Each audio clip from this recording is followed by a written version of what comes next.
হে guys welcome back another video. তো আজকে চলে এসেছি নতুন ভিডিও নিয়ে একটা আবার।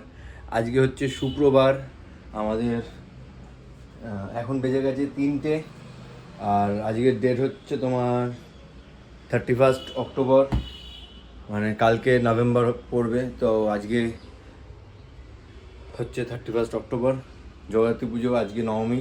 তো কালকে প্ল্যান হচ্ছে আমাদের সব কয়েকজনের, মানে ফ্যামিলিরই কয়েকজনের কথা হচ্ছে চন্দননগর যাওয়ার। তো যদি যাওয়া হয় নিশ্চয়ই তোমাদেরকে আমি দেখাবো। কালকে আমি চন্দননগর যাচ্ছি, চন্দননগরে কালকে যাচ্ছি কারণ সবাই হয়তো ভাববে যে পুজো তো হয়ে গেল, নবমী চলে গেল, তো কেন এখন? ব্যাপারটা হচ্ছে চন্দননগরে অনেক হাঁটতে হয়, তো আমরা অত হাঁটতে পারি না। সোজা কথা, যেটা পরিষ্কার কথা, আমরা অত হাঁটতে পারি না। হ্যাঁ, হাঁটতে পারি টুকটাক গল্প, কিন্তু চন্দননগরে হাঁটা প্রচুর হাঁটা। তো আমরা ওই জন্য কী করি, আমরা বিসর্জনের দিনে যাই। তো আমরা গিয়ে এক জায়গায় স্টেডি থাকি, সব ঠাকুর পরপর আসে। আর ওই একটা প্ল্যান আছে, ওই প্রোগ্রামেই আমরা যাব কালকে, যেহেতু ভাসানের দিন, ওই জন্যই যাব। আর এছাড়া কোনো নেই। তো চলো, কালকে ভাসানে যেতে হবে। তার আগে আজকের দিনটা ফাঁকা পেয়েছি, কারণ দুদিন বেরোয়নি ঝড়ের জন্য। তো এখন চলো, এখন বেরোই। আর এখন বেজে গেছে 3টে, তোমাদের বললাম। তো এই দেখো, ব্যাগ পুরো রেডি, ব্যাগ গুছিয়ে নিয়েছি। আজকে ইলেকট্রিক বিলও এসছে, গাড়ির চাবি, মোবাইলটা নেই। দেন চলো বেরোই। তারপর তোমাদের সাথে রাস্তা দেখা হচ্ছে, দেখি আজ কলকাতায় কোথায় ঘুরতে পারি। দেন তোমাদের সাথে দেখা হচ্ছে। আর আগের দিন তো আমি মধ্যমগ্রাম, সোনারপুর সব ঘুরে এসেছি একই দিনে, দুটোই বরাবর দূরে দূরে জায়গা। তো চলো দেখি আজ কোথায় কোথায় যেতে পারি, দেন তোমাদের আবার দেখাচ্ছি। চলো, দুটো রাইড হয়ে গেছে পরপর, ঠিক আছে, দুটো রাইড পরপর হয়ে গেছে। ফার্স্ট একটা ছিল আমাদের হাওড়া, আর হাওড়া থেকে চলে এসেছি আমি এখন বাইপাসে, বাইপাস ধাবার এখানে। তো এবার দেখি এখান থেকে কোথাকার বুকিং পাই। আর তোমাদের আমি লোকেশনটা দেখাচ্ছি, যেটা আমার সামনে আমি দেখতে পাচ্ছি যে লোকেশনটা। বেহালা যাবো না, এই দেখো, এটা হচ্ছে সামনের লেকটা, এদিকে আছে মন্দিরটা, ওই যে মন্দিরটা তোমাদের আগে দেখিয়েছিলাম, আমি দাঁড়িয়ে আছি এর সামনে।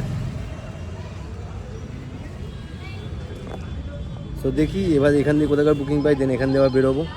চলো ততক্ষণ দাঁড়াই, দেন দেখছি তারপর কী হয়। চলো।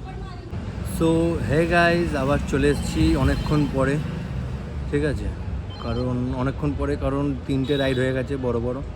আর মাঝে না আমার একটু আবার যেতে হয়েছিল মানি স্কোয়ারে। তো একটা কথা বলতে চাই তোমাদের, লোক এখনও জামা কাপড় দেখে জাজ করে। এই অনেকে বলে না যে জামা কাপড় কিছু না, জামা কাপড় দিয়ে জাজ করে না, কিন্তু না, লোক এখনও জামা কাপড় দিয়ে জাজ করে। আমি এক্ষুনি মানি স্কোয়ারে ঢুকছিলাম একটা কাজে, তো মানি স্কোয়ারে যে এখানে গেটে যারা থাকে সিকিউরিটি, তো সে ওর নিজের কাজ করেছে অবশ্যই, ও দাঁড় করে চেক করছিল। কিন্তু আমাকে ঢুকতে দেওয়ার আগে 3-4বার জিজ্ঞেস করেছে, দাদা র্যাপিডো থেকে, তাহলে কিন্তু এদিক দিয়ে ঢোকা যাবে না, আপনাকে দাদা ওদিক দিয়ে ঢুকতে হয়। না দাদা, আমি র্যাপিডো থেকে না, আমি একটা কাজে এসেছি।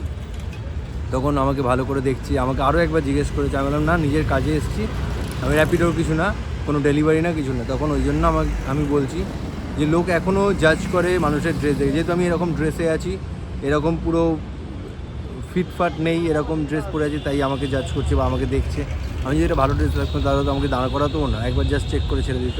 তো যাই হোক, ওর কাজ করেছে, ওটা নিয়ে আমার কোনো কথা নেই। কিন্তু মানুষ এখনও মানুষকে জামা কাপড় বেছে দেখে জাজ করে, লোক এখনও জামা কাপড় দেখে জাজ করে। সো গাইজ, তোমাদের বলছি, এই চেঞ্জটা কি করে চেঞ্জ হবে, এই জিনিসটা চেঞ্জ হবে কি হবে না সেটাও জানা নেই। দেখা যাক কী হয়, এরমভাবেই চলতে হবে। কারণ জামা কাপড় থেকে মানুষকে জাজ করা উচিত না, থাকতে বড় কথা হচ্ছে জাজ করা যায়ও না। তোমরা বলতে পারবে না কোন মানুষের কাছে কত টাকা আছে। জামা কাপড় হয়তো নোংরা হতে পারে, কিন্তু কোন মানুষের কাছে কত টাকা আছে তোমাদের ধারণার বাইরে। আমার এরকম অনেক চেনা জানা আছে, নোংরা জামা প্যান্ট পরে ঘোরে, কিন্তু তাদের অ্যাকাউন্টে কিছু না হোক 1 থেকে 1.5 কোটি টাকা আছে। তো জামা কাপড় দেখে জাজ করা একদমই উচিত না। তো চলো দেখি, এখন আজ মানি স্কোয়ারের এখানটায় দেখো, এই লোকেশনটা আমার পিছনে মানি স্কোয়ার। তো ওদিকে মানি স্কোয়ার দেখি, এবার এখান থেকে কোথাকার বুকিং পাই, দেন আবার বেরোবো। আর মানি স্কোয়ারে একটা কাজে গেছিলাম ওইখানে, ওই জন্য আমার এখানে 20 মিনিট আরও এক্সট্রা দিতে হলো। তো চলো দেখি এবার এখান থেকে কোথাকার পাই, দেন এখান থেকে তারপর আবার বেরোচ্ছি। ইচ্ছা আছে বাড়ির দিকে চলে যাওয়ার তাড়াতাড়ি, কারণ কালকে শনিবার, কালকে আবার যাওয়ার আছে চন্দননগর, তোমাদের বললাম। দেখি কি হয়, দেন তোমাদের আবার জানাচ্ছি। দেখো, একটা গ্রুপ ভাসান করে বেরোচ্ছে, একটা গ্রুপ ভাসান নিয়ে ঢুকছে। এটা হচ্ছে আইরিতলা ঘাট, মানে আমাদের গঙ্গার। চলে এসছি এখন এখানে, কাস্টমারকে নামালাম।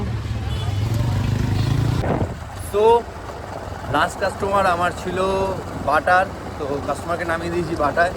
এবার যাচ্ছি আমাদের বাটা থেকে বাড়ির দিকে, মানে এটা হচ্ছে বাঁধের ধার। তো রাস্তাটা ভালোই চওড়া করেছে, আগে এত চওড়া ছিল না এই রাস্তাটা। আর এটা হচ্ছে আমাদের একটা তৈরি হচ্ছে, যেটা সৃজনের প্রজেক্ট। ঠিক আছে, তোমার দেখাচ্ছি প্রজেক্টটা, এবার দেখো। এটা হচ্ছে সৃজনের প্রজেক্ট, এত বড় এইটা পুরোটা। ঠিক আছে, তো এটা আমার পিছনে আরও আছে, মানে পুরো বাঁধের ধারটা পুরোটাই সৃজন নিয়ে নিয়েছে। আর এটা হচ্ছে আমার গাড়িতে ক্রুজ মোড, আমার গাড়ি চলছে, আমাকে না পিক আপ দিতে হচ্ছে না কিছু করতে হচ্ছে, জাস্ট ব্যালেন্স করতে হচ্ছে। আমার গাড়ির একটা তো এরকম বিন্দাস আমার গাড়ি যাবে। মানে ছেলেরা গাড়িকে যতটা ভরসা করে তার কিছুটাও মেয়েদের করে না। এখনকার দিনের মেয়েরা যা হয়ে গেছে, ছেলেরা বাইককে বেশি ভরসা করে, যেমন আমি আমার বাইককে বেশি ভরসা করি। আমি পুরো বাইক বাজার থেকে এরকমই আনলাম। তো চলো, ভিডিওটা আজ আমাদের এখানে শেষ। আবার দেখা হচ্ছে তোমাদের সাথে কালকে তো যাওয়ার চন্দননগর, তারপর তোমাদের সাথে কথা হচ্ছে আবার। চলো, টাটা।